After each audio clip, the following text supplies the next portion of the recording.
So after Dr. Baum's presentation, I'm a little embarrassed to be a physician. But I would suggest that that presentation is an excellent one, but perhaps instead of as a prelude to the white coat ceremony, maybe it should be for the introductory lecture for medical malpractice in a law school. So it is my pleasure to be here, and I'm privileged and honored to be asked to give this talk. Big difference when I came into Einstein in 1973. 1973 was the time of the Vietnam era, Cambodian era. At that time, we had 5 SDS, Students for Democratic Society, presidents within our class. We did not get white coats. We got stethoscopes that were donated by a company that also made napalm that used to blanket South and North Vietnam.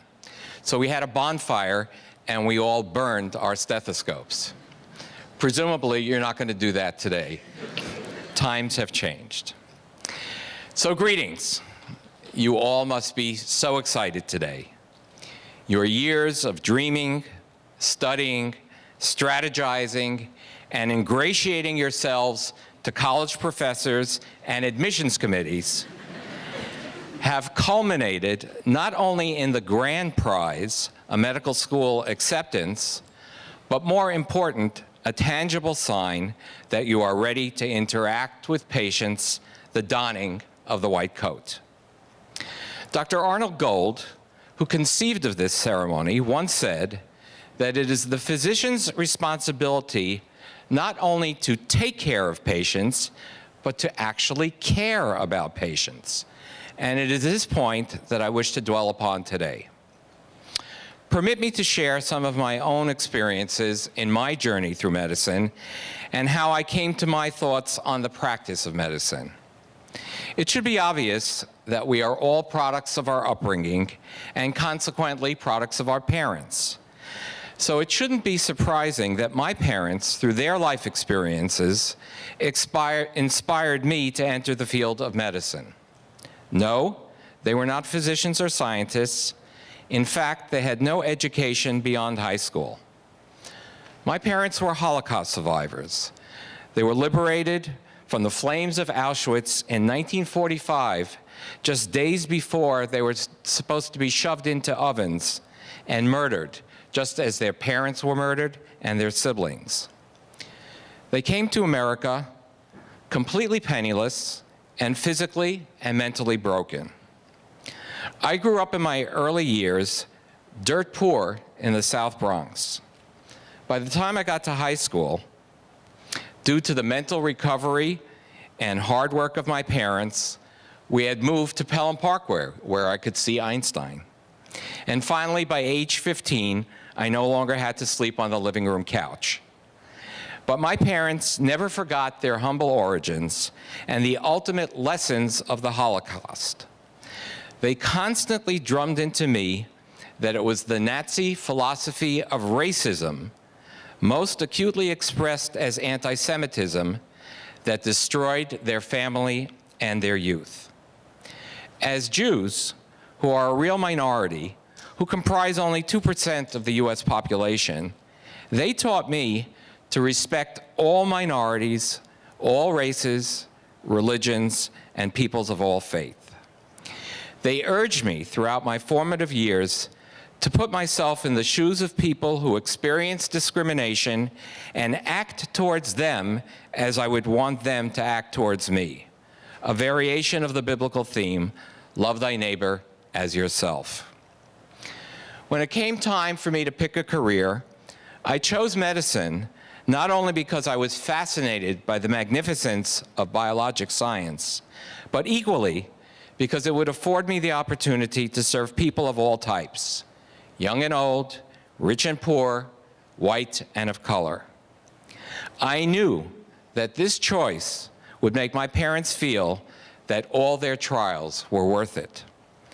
I am sure that here today, many of you as parents are experiencing that same feeling of pride in your sons and daughters. Let's talk about the definition of caring, because that's essentially what we're here for.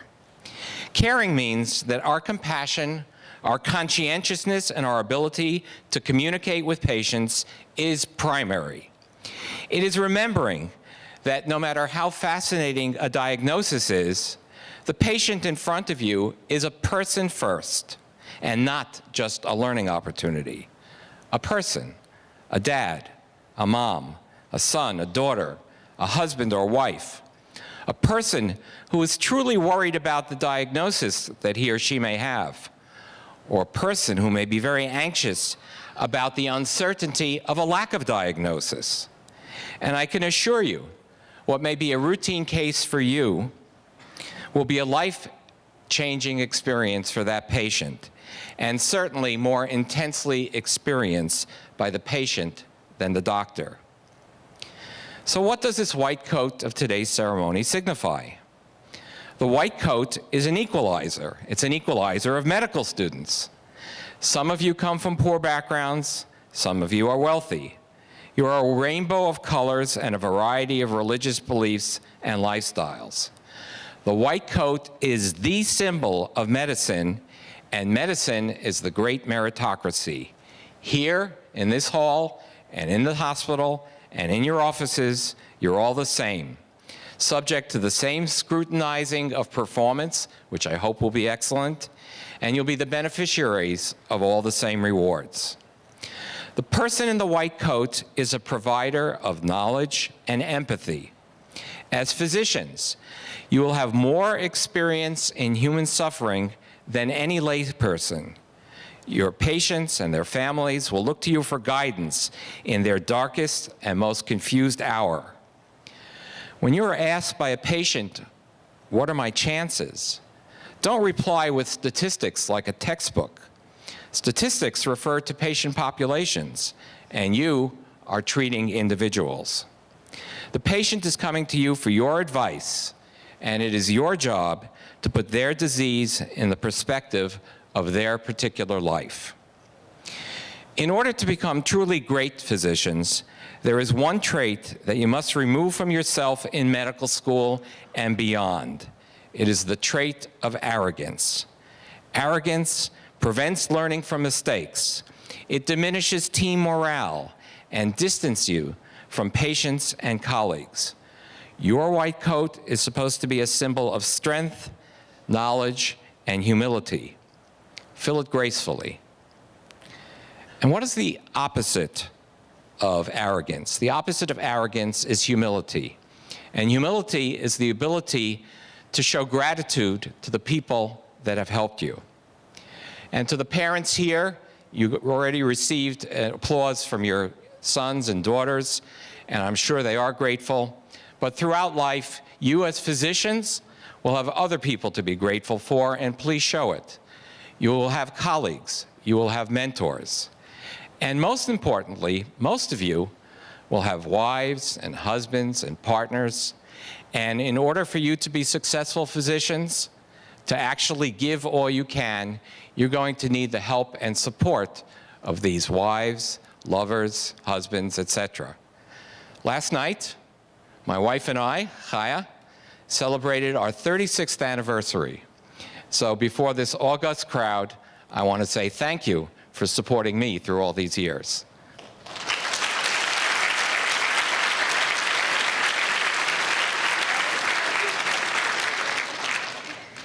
Today's ceremony marks the beginning of a new journey for each of you. Some of you will choose the path of research. Some will become academic leaders. Most of you will stay in the trenches and do the work of doctoring. What will be common to all of you is that you will all be called doctor. So today, when you will don the white coat, what matters most is not that you will wear it, but how you will wear it. In Shakespeare's Hamlet, the character Polonius tries to give good advice to his son Laertes and how to conduct himself in the world. I'm giving away the fact that I was an English major. In the form of a string of maxims, he advises him to keep his thoughts to himself, to be a good listener, but don't talk too much. Laertes should purchase nice clothing, but nothing too gaudy that will outshine his peers. He shouldn't borrow or lend money. And he finally tells Laertes to be true to himself, and this will be reflected in his authenticity with his fellow man. Well, critical leaders, people that teach literature, they call Polonius an old windbag because he can't say anything briefly, and his maxims are trite. What do you think? Because I can't resist being an English major to quote Shakespeare. Here's an example of Polonius's advice to Laertes. Give every man thine ear, but few thy voice. Take each man's censure, arrogance. Take each man's censure, but reserve thy judgment. Neither a borrower nor a lender be, for loan oft loses itself and friend. And borrowing dulls the edge of husbandry. And this above all, to thine own self be true, and it must follow as the night the day. Thou canst not then be false to any man. Windbag? Well, despite the rap on Polonius, I think his maxims have stood the test of time and are very relevant to physicians. They stood the test of time because they're simple, memorable, and hit home. So in that same vein, I would like to share with you 3 of my own maxims. Just 3 short pieces of advice as you begin your careers as doctors. Number 1, take your studies very seriously. The best doctors are the ones who are the most knowledgeable. Yes, you can look up anything in your eye thing, but the best docs, they have it all in their head and can integrate that knowledge to make the best decisions for their patients. 2, when you save a single life, you save thousands. You are making possible all the future offspring of that person. Dealing with every single patient every day should give you the satisfaction of a career and life well spent. Please appreciate that every day with every single patient. And finally, 3, you cannot always cure disease and save lives, but you still have much to offer. Relief of pain, extension of life, reassurance, understanding, a hand on the shoulder, a holding of hands. That counts just as much. You have the opportunity and potential to represent the medical profession to your patients and society in a manner that upholds Einstein's ideals of social justice and science at the heart of medicine. Do us proud, and good luck.